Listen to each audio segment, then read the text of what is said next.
La pandemia no suspende la disputa política y económica, la deja todavía más en evidencia.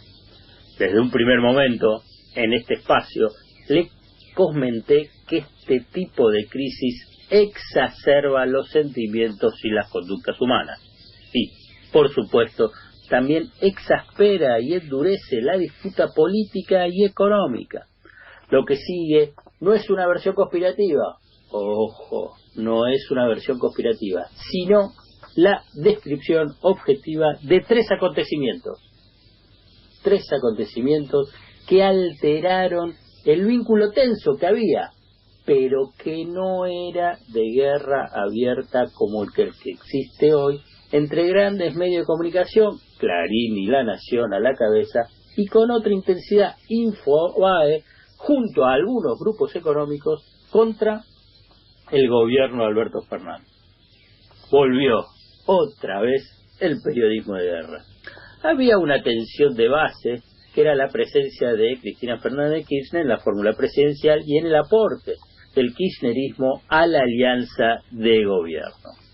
Es un aporte que las fuerzas de derecha y conservadores no pueden tolerar, y por ese motivo se dedican de forma obsesiva, patológica, a confrontar con ella y con cualquiera que apenas se acerque a la demonizada letra K. Esta es la tensión de base. Esta es la tensión de base de la sociedad política argentina contemporánea, muy bien alimentada por medios de comunicación y analistas muy tóxicos que saben bien cómo fomentar el odio y la bronca. Más aún porque tienen a su servicio potentes canales de difusión. Saben hacerlo porque las mentiras son muy bien maquilladas. Ahora bien, con la pandemia coronavirus hubo una tregua inicial, la de las primeras semanas, cuando parecía que había una comunión de intereses. Las palabras solidaridad, unión y colaboración se repetían en los mensajes de medios de comunicación y, por lo tanto, había una sociedad reunida en el objetivo de cuidarse para cuidarnos entre todos. ¿Qué pasó para que se alterara ese estado de comunidad? ¿Por qué se volvió a agitar la grieta? ¿Por qué se vuelve a hablar en términos políticos y mediáticos violentos, con una violencia simbólica muy fuerte?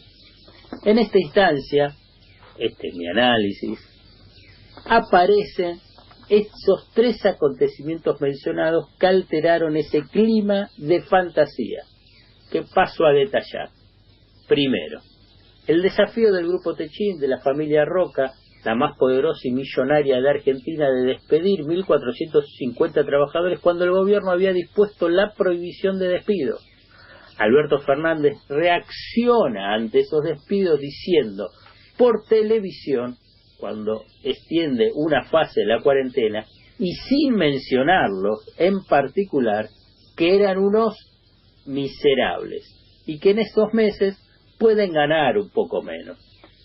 Techín, y aquí viene lo más importante, lidera la campaña de la flexibilización de la cuarentena, del mismo modo que lo hizo en el norte de Italia, con un desastre sanitario y humanitario impactante.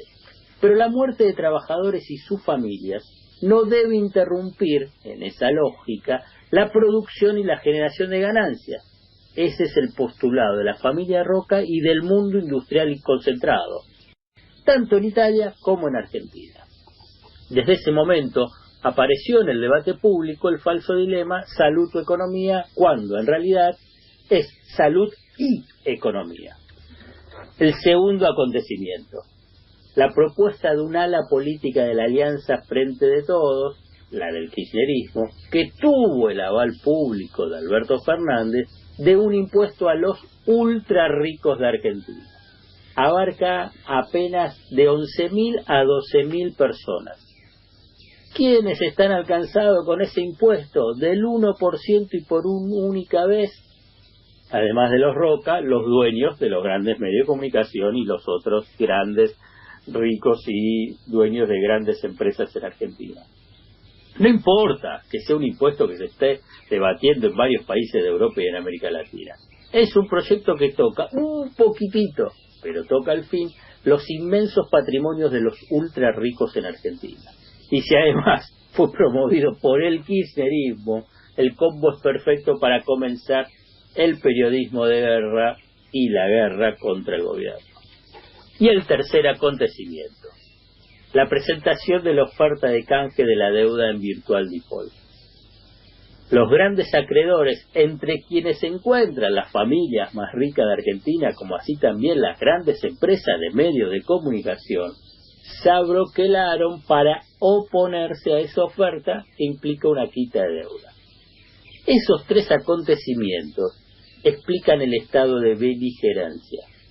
Una semana fueron los médicos cubanos y otra semana la cuestión de los presos para alimentar el odio, los prejuicios y la violencia simbólica.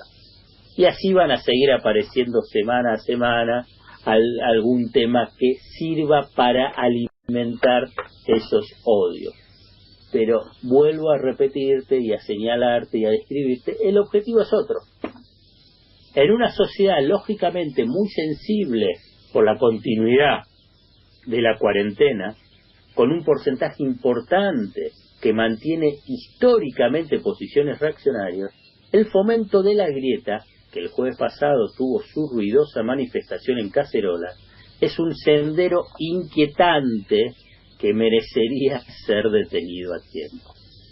Quienes cacerolean, en última instancia, son víctimas de un dispositivo tóxico y perverso que distribuye un virus desestabilizador de la convivencia en la diversidad, solamente con el objetivo de defender privilegios y la concentración de la riqueza. A esta altura, la Legión Chequera sabe muy bien cuál es el mejor antídoto. Abrazarse a nuestro consejo de cada sábado: no tengas miedo, no siempre se choca andando a contramano.